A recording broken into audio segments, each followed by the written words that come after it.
Recently the Xbox came in second on the NPD, which is a big deal. I mean, listen, a lot of people like to act like the NPDs aren't a big deal. They're a big deal. These consoles need to sell well to continue on, and obviously, coming in second place or coming in first place dollar wise is pretty big, and coming in second place overall is pretty big. But going forward, Microsoft made some pretty bold announcements that sort of paint them in a bad light. It really means it's going to be a difficult time finding a Series X in the future. And this comes at the worst possible time because Sony has just said they're going to ramp up production and have like a boatload of PS5s available. So, yeah, it's going to be sort of wild to see exactly how this is going to play out.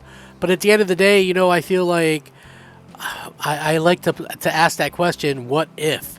Like, what if Microsoft and what if Sony could both have, unlimited stock, right? Like, stock wasn't an option. What could they do? How would they, how would these consoles have fared? Would the PS5 totally outdone the PS4? Would the Series X be over 20 million? Would Xbox be over 20 million? Would PlayStation 5 be over 30 million by now? Like, these are questions that oddly enough we'll never know the answer to, but I think it's worth asking the question. And, I think, clearly Microsoft and Sony are two different companies doing two different things, but we still want to see the best of both worlds. We want to see Microsoft do well. We want to see PlayStation do well. We want these companies to do well because then it ends up really in a better situation for us, the fans. Like, nobody still understand. Like, so many people don't understand that, right? Like, we, the fans, get the best deals, the best games, the best services, the best everything, thanks to the competition that is brought out by the other company. So when this announcement comes out, you sort of shake your head a little bit and go, man, I really wish that they would have changed that, especially since Sony is like, we're going to put out way more PS5s than we expected, and Microsoft is like, we're not going to have as many Xboxes as we expected. We expect, sales to decline. So it's a bad situation to be in, but I do hope that we see some changes sooner rather than later. But this is going to be disappointing news for pretty much anybody that was looking forward to getting an Xbox in the near future. These console constraints and lack of availability ends, and I know what you're saying. Oh, well, you can find a Series S. Yeah, a Series S you can find a lot of the time, but the Series X is still much harder to get a hold of, and it doesn't look like that's going to actually get much better. According to this, Xbox's chief financial officer, Tim Stewart, has said that the supply chain issues affecting the console market will continue through 2022. In a recent investor call hosted by financial services company Baird, as reported by Game Industry Biz, Stewart claimed that the supply chain environment could remain rocky through 2022 and the holiday season. While Xbox Series X and PS5 have been available for nearly 18 months, both continue to suffer from stock issues as a result of a global chip shortage. Microsoft's lower power new-gen console, the Series S, has been far more widely available. Stewart said multiple issues are facing the supply chain. These include part shortages, which reportedly favor Series S consoles, and elevated logistics pricing pressure margins. Microsoft claimed in April that strong Xbox Series X and S sales had seen the company capture market share for 2 consecutive quarters.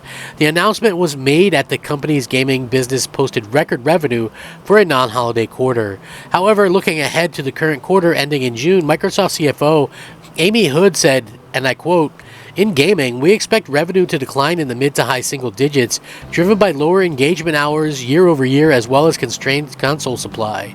We expect Xbox content and services revenue to decline mid-single digits through engagement hours are expected to remain higher than pre-pandemic levels." Nintendo's president said in May that the global chip shortage could continue to hamper Switch production efforts for the foreseeable future as well. There's no end in sight to the semiconductor shortage at this point, according to them. So again, we have a very critical situation here where Microsoft is warning people. I know a lot of people that want an Xbox Series X and can't seem to find them anywhere. So, when it comes down to these types of situations, it's always hard to kind of see where the future and the changes might come. Like Microsoft supposedly invested heavily in their cloud and stuff like that, but yet, you know, when they got those all installed, the blade or whatever you want to call it, you know, people obviously are going to feel one way or the other about this stuff. So, you know, when it comes down to it, like I said, I still feel like Microsoft, they captured it. They really put a bunch of stock out when they needed to, like in February and March, and now things are kind of cooling off. They're going to have to do a better job. They're going to have to do a better job of, you know, getting people excited and you know, and supporting the want and demand. Like, it's okay, I think, 2 years in to not be able to meet demand. I don't know. Like, I understand the circumstances, trust me, because the pandemic was rough on everybody. But I also think we're in like an unprecedented situation here where, you know, 5 years is usually what these consoles last. And so for these to continually see these issues that they're seeing, you start to have to maybe question what's going on there. And is there anything else specifically that, you know, Microsoft and Sony can do to change things, right? Like, what can they do? Like, I just feel like that's something that we're kind of having to look at in this weird way now. Like, Sony has obviously bought some production places, some chip places, and they're building those, so that should help somewhat.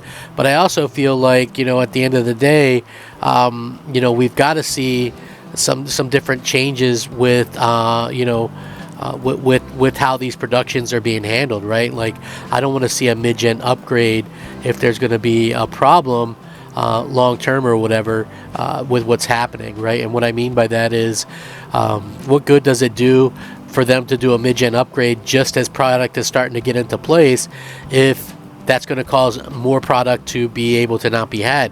Like, you're really constraining yourself at that point. Like, I think it behooves Nintendo not to release a new piece of hardware. People love the Switch. It is the weakest, crappiest console ever. Like, and I'm being honest, okay? Like, listen, I get the Wii U sucked and all that, but hell, at least the Wii U had Netflix, I believe, right? Like, it's ridiculous. The Switch doesn't even have that, I don't believe.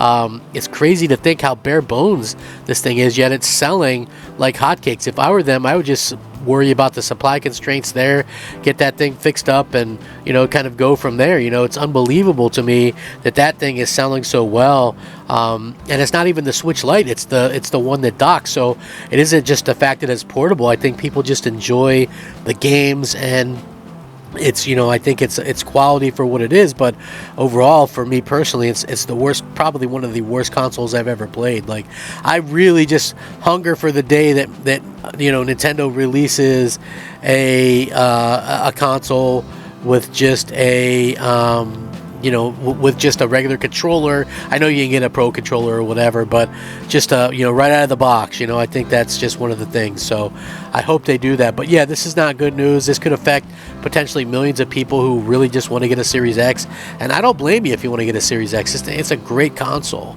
So, you know, with that being said, let me know what you guys think. If you enjoy the content, if you want to see some changes or whatever, let me know. Thank you so much for watching.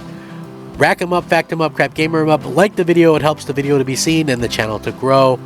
Crap Gamer out.